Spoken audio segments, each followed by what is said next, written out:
ലോകം മുഴുവൻ, കത്തോലിക്ക സഭ മുഴുവൻ കാത്തിരിക്കുന്ന ആ ധന്യമായ നിമിഷത്തിലേക്ക് നമ്മൾ കടക്കുകയാണ്. അല്പസമയത്തിനകം തന്നെ മാർപ്പാപ്പയുടെ സ്ഥാനാരോഹണ ചടങ്ങുകൾ വത്തിക്കാനിൽ ആരംഭിക്കും. ഒരു ജനസാഗരമാണ് അക്ഷരാർത്ഥത്തിൽ ഇപ്പോൾ വത്തിക്കാനിലെ സെന്റ് പീറ്റേഴ്സ് ക്ഷേത്രത്തിന് മുന്നിലുള്ളത്. അമേരിക്കയിൽ നിന്നുള്ള ആദ്യത്തെ പോപ്പാണ്. സ്വാഭാവികമായും അമേരിക്കയിൽ നിന്നും അതോടൊപ്പം തന്നെ അദ്ദേഹത്തിന്റെ കർമ്മമണ്ഡലമായ പെറുവിൽ നിന്നൊക്കെ ആളുകൾ ഇങ്ങനെ ഈ സ്ഥാനാരോഹണ ചടങ്ങുകളൊന്ന് കാണാൻ വേണ്ടി, പുതിയ മാർപ്പാപ്പയുടെ സ്ഥാനാരോഹണ ചടങ്ങുകൾ കാണാൻ വേണ്ടി അവിടേക്ക് വന്നുകൊണ്ടിരിക്കുകയാണ്. ഒരു ജനസാഗരം തന്നെയാണ് വത്തിക്കാനിലെ ഈ സെന്റ് പീറ്റേഴ്സ് ക്ഷേത്രത്തിന് മുന്നിൽ ഉള്ളത്. 2 മണിക്കൂർ നീളുന്ന ചടങ്ങുകളാണ്. നമുക്കിപ്പം അതിഥിയായി ഫാദർ ജേക്കബ് പ്രസാദ് ചേരുന്നുണ്ട്. ഫാദർ, സ്വാഗതം. നമ്മൾ ഓരോരുത്തരും കാത്തിരിക്കുന്ന ആ ധന്യ മുഹൂർത്തം നമ്മുടെ മുന്നിലേക്ക് എത്തുകയാണ്. വത്തിക്കാൻ എന്നുള്ള ദൃശ്യങ്ങൾ നമ്മൾ കണ്ടുകൊണ്ടിരിക്കുകയാണ്.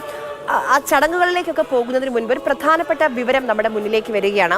കഴിഞ്ഞ 2-2.5 വർഷമായി ലോകം മുഴുവൻ ആശങ്കയോട് കണ്ടിരുന്ന റഷ്യ-യുക്രൈൻ യുദ്ധം, അതിനൊരു പക്ഷേ ഈ സ്ഥാനാരോഹണ ചടങ്ങുകൾ കഴിഞ്ഞാൽ വത്തിക്കാൻ വേദിയായി സമാധാന ചർച്ചകൾക്ക് തുടക്കമാകും എന്ന് അമേരിക്ക പറയുകയാണ്. ഇതിലും വലിയൊരു സന്തോഷം എന്താണ് ഇന്നത്തെ ദിവസമല്ലേ?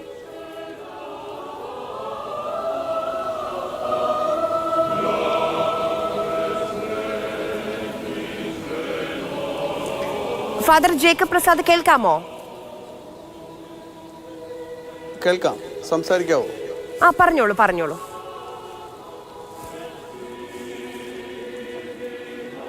പാപ്പ ലിയോ 14 സ്ഥാനാരോഹണ ചടങ്ങുകളിലാണ് നാം ഇപ്പോൾ പങ്കുചേരുന്നത്. ലോകം മുഴുവനിലുമുള്ള 140 കോടി കത്തോലിക്ക വിശ്വാസികളുടെ തലവനായി, ഇടയനായി അവരോധിക്കപ്പെടുകയാണ് നേരത്തെ കർദിനാൾ റോബർട്ട് ഫ്രാൻസിസ് പ്രവോസ്റ്റ് എന്ന് അറിയപ്പെട്ടിരുന്ന അദ്ദേഹം ലിയോ 14 എന്ന നാമധാരിയായി പാപ്പാ ശുശ്രൂഷ, കത്തോലിക്ക സഭയിലെ പരമാചാര്യ ശുശ്രൂഷ ആരംഭിക്കുകയാണ്. കത്തോലിക്ക സഭയിലെ പരമാചാര്യ ശുശ്രൂഷ എന്ന് പറയുമ്പോൾ ലോകത്തിൽ ഒരു നേതാവായിട്ട് തന്നെ ഈ ലിയോ 14 മാർപ്പാപ്പ മാറുകയാണ്. ഇപ്പോൾ ആദ്യം നടക്കുന്നത്, അവരോധന പ്രക്രിയയുടെ ഭാഗമായി ആദ്യമായിട്ട് നടക്കുന്നത്, വിശുദ്ധ പത്രോസിൻ്റെ ശവകുടീരത്തിൻ്റെ മുമ്പിൽ പ്രാർത്ഥിക്കുക എന്നാണ്. നാം ചിത്രത്തിൽ കാണുന്നത് ലിയോ 14 പാപ്പ പൗരസ്ത്യ സഭകളിലെ പാത്രിയാർക്കീസുമാരുമായി ചേർന്ന് ഒരുമിച്ച് അവിടെ ഈ സ്ഥാനാരോഹണ ചടങ്ങുകളുടെ ആദ്യ പടിയായി അദ്ദേഹം വന്ന് വിശുദ്ധ പത്രോസിൻ്റെ ശവകുടീരത്തിൽ പ്രാർത്ഥിക്കുന്നതായിട്ടാണ്. പത്രോസിൻ്റെ ശവകുടീരത്തിൻ്റെ മുകളിൽ ആണ്, ആ കബറിടത്തിൻ്റെ മുകളിൽ ആണ് വിശുദ്ധ പത്രോസിൻ്റെ ദേവാലയം പണിതുയർത്തിയിട്ടുള്ളത്. അവിടെ ധൂപപ്രാർത്ഥന നടത്തുകയാണ്, ധൂപാർപ്പണം നടത്തുന്നു. സഭയുടെ സാധാരണയുള്ള പാരമ്പര്യമനുസരിച്ച്, ആദ്യകാലം മുതലുള്ള പാരമ്പര്യമനുസരിച്ച് രക്തസാക്ഷികളും വിശുദ്ധരുമായവരുടെ കബറിടങ്ങളുടെ മുകളിലാണ് ദേവാലയങ്ങൾ പണിതുയർത്തിയിട്ടുള്ളത്. അതിനൊരു ഉത്തമ ഉദാഹരണം ആണ് ഇന്ന് നാം ഇപ്പോൾ കാണുന്ന വിശുദ്ധ പത്രോസിൻ്റെ ശവകുടീരത്തിൻ്റെ കബറിടത്തിന് മുകളിൽ പണിതുയർത്തിയിരിക്കുന്ന കത്തോലിക്ക സഭയിലെ ഏറ്റവും വലിയ മഹാദേവാലയം എന്ന് പറയുന്ന ബസിലിക്ക, സെൻറ്റ് പീറ്റേഴ്സ് ബസിലിക്ക.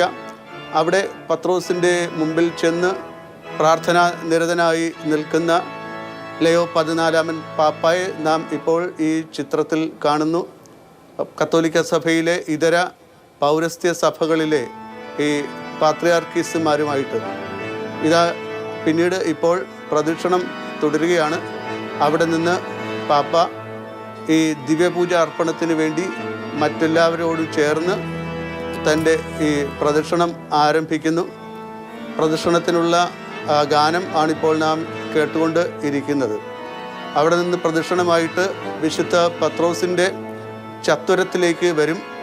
ഈ ദേവാലയത്തിന് ഉള്ളിൽ ഒരുപാട് പേർക്ക് പ്രവേശിക്കാൻ, അവിടെയുള്ള ഈ ജനക്കൂട്ടത്തിന് മുഴുവൻ പത്രോസിൻ്റെ ദേവാലയത്തിന് ഉള്ളിൽ പ്രവേശിക്കാൻ സാധിക്കാത്തത് കൊണ്ട് അത് ഈ പത്രോസിൻ്റെ ചത്വരത്തിൽ ആണ് ഇന്നത്തെ ഈ ശുശ്രൂഷകൾ നടക്കുന്നത്. പോപ്പ് ലിയോ 14 എന്ന് പറയുമ്പോൾ ഈ ദിവസങ്ങളിലൊക്കെ നടന്ന നമ്മൾ വായിച്ച പത്രങ്ങളിലും മാസികകളിലും അതുപോലെ തന്നെ ദൃശ്യമാധ്യമങ്ങളിലൂടെയുമൊക്കെ ഒരുപാട് കാര്യങ്ങൾ അദ്ദേഹത്തെക്കുറിച്ച് നാം അറിഞ്ഞു കഴിഞ്ഞുവല്ലോ.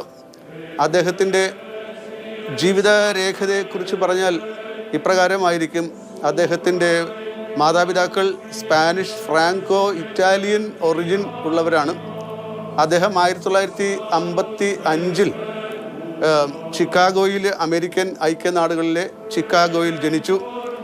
അൾത്താര ബാലനായിട്ട് തൻ്റെ ദേവാലയത്തിൽ തുടങ്ങിയ ഈ ശുശ്രൂഷ പിന്നീട് 1982 അദ്ദേഹം വൈദികനായിട്ട് തീരുകയുണ്ടായി.